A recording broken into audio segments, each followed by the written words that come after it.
किसी को अपने अमल का हिसाब क्या दे, सवाल सारे गलत थे, जवाब क्या दे। मैं ये जो जुल्म किया गया है, पैलेट गन मारकर, मैं खत्म कर रहा हूं, पैलेट गन मारकर 4 लोगों को उनके जिस्म पर मारा गया। जुल्म फिर जुल्म है, जब बढ़ता है तो मिट जाता है। खून फिर खून है, टपकेगा तो गिरेगा।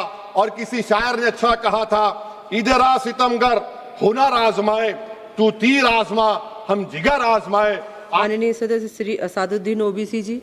मोहतरमा मैडम साहिबा, चेयरमैन साहब आपका शुक्रिया। मैं इस मसवदे कानून के खिलाफ बोलने के लिए खड़ा हूं और मुझे किसी एक नौजवान ने कहा कि जब आप इस मसवदे कानून पर बोलेंगे तो हमारी तरफ से इस ऐवान को पैगाम दीजिए इस शेर के जरिए कि डरा रहे हो भंवर से तुम इन दीवानों को जो अपनी नाव में तूफान लेके चलते हैं। Madam, as our generation Z में से समवेयर बिटवीन मित्रों to hello friends we all grew up.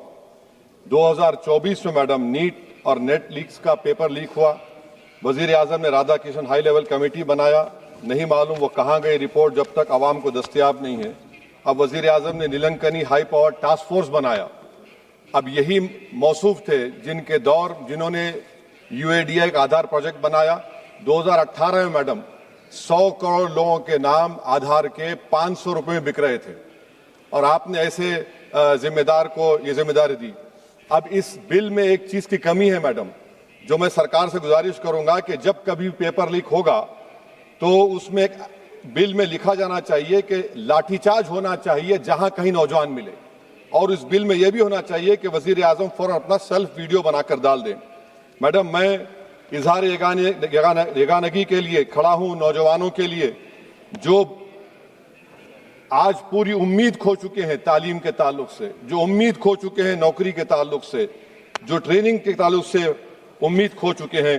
मगर वो इसलिए अपनी उम्मीद को खो चुके हैं क्योंकि ये नाहल और नाखलक एक हुकूमत है जो सिर्फ उनको 2 नौकरी दे सकती है, या तो तुम पकौड़ा बनाओ या तुम किसी रक्षा दल और सेना का हिस्सा बन जाओ। मैं यकजहती के लिए खड़ा हूं उन नौजवानों के लिए जो जिनकी जिंदगियां बर्बाद हो चुकी हैं, मुसीबत और तकलीफ में हैं पेपर लीक की वजह से। मैडम, मैं खड़ा हूं उस 19 साल की लड़की के लिए जिसका नाम शेख सना है, जो नीट के री एग्जाम से पहले खुदकुशी कर अपनी जान खो दी। मैं पूछना चाहता हूं सरकार से कि क्या कानून बदलने से, सेल्फी वीडियो बनाने से, इस्तीफा लेने से, स्पेशल टास्क फोर्स और स्पेशल कोर्ट बनाने से क्या सना अपने माँ बाप को वापिस आ जाएगी? ये सरकार को जवाब देना है। ये सरकार इतनी बेहिसी और बेरहमी के साथ इन नौजवानों से उनसे बर्ताव कर रही है, ये बिल्कुल नौजवानों से दूर हो चुकी है। इनकी तकलीफ को समझना छोड़िए, एहसास भी इनमें खत्म हो चुका है। ये मसवदा कानून क्या है मैडम, जो 2024 के कानून में नहीं था? UGC NET, UGC CSIR NET, NEET 2 मरतबा पेपर लीक हो गया। आप जुर्माना बढ़ा रहे हैं, आप सजाएं बढ़ा रहे हैं। आखिर बताइए, ये बढ़ाने से कुछ होने वाला है क्या? असल गलती कहां पर है? आपने इन अकाउंटेबिलिटी को खत्म कर दिया, इन्वेस्टिगेटिंग एजेंसीज को कोई ताकत नहीं दी और आप इन्वेस्टिगेशन को इख्तियार भी नहीं देते कि जो पेपर लीक करते उनको सजा दी जाए। कितने अफसोस की बात है मैडम कि IAF को इस्तेमाल, इंडियन एयरफोर्स का इस्तेमाल किया जा रहा है। वजीर आजम 130 करोड़ आवाम के हैं, वो सिर्फ एक एग्जाम की निगरानी कर रहे हैं और ये सरकार बड़ी फख्र से कहती है कि वजीर आजम देख रहे हैं। एयरफोर्स का इस्तेमाल किया जा रहा है। क्या एयरफोर्स को एक जमहूरी मुल्क में एक सिविलियन काम के लिए इस्तेमाल किया जाएगा? इससे बड़ी शर्मिंदगी और शर्म की बात नहीं हो सकती है कि एक सरकार किसी, और ये क्या बताता है मैडम कि ना वजीरों पर भरोसा है ना वजीर आजम पर भरोसा है, तो फिर इसीलिए हम इंडियन एयरफोर्स को इस्तेमाल कर रहे हैं। मेरी मैडम, मेरी आपसे ये बोलना ये है कि स्पेशल टास्क फोर्स क्या है, हाई लेवल कमेटी क्या है?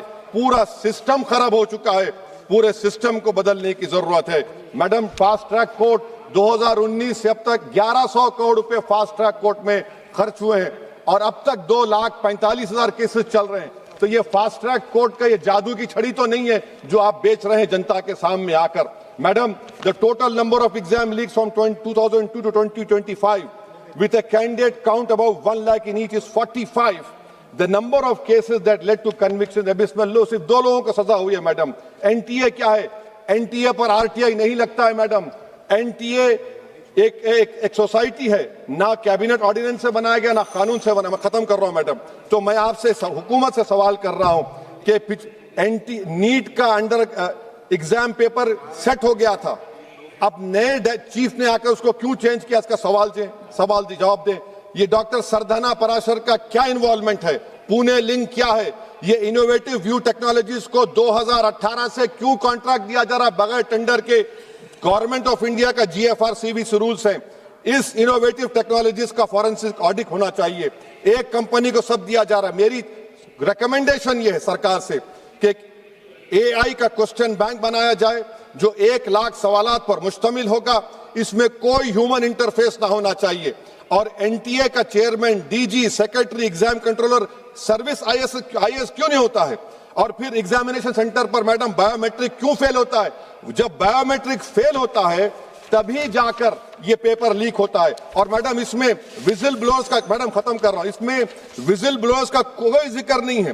जैसा शशिकांत सिकर का पुलिस ने FIR नहीं लिया, नीट UGC नीट का CBSE में दीपक ठाकुर, ये कुछ नहीं लिया गया।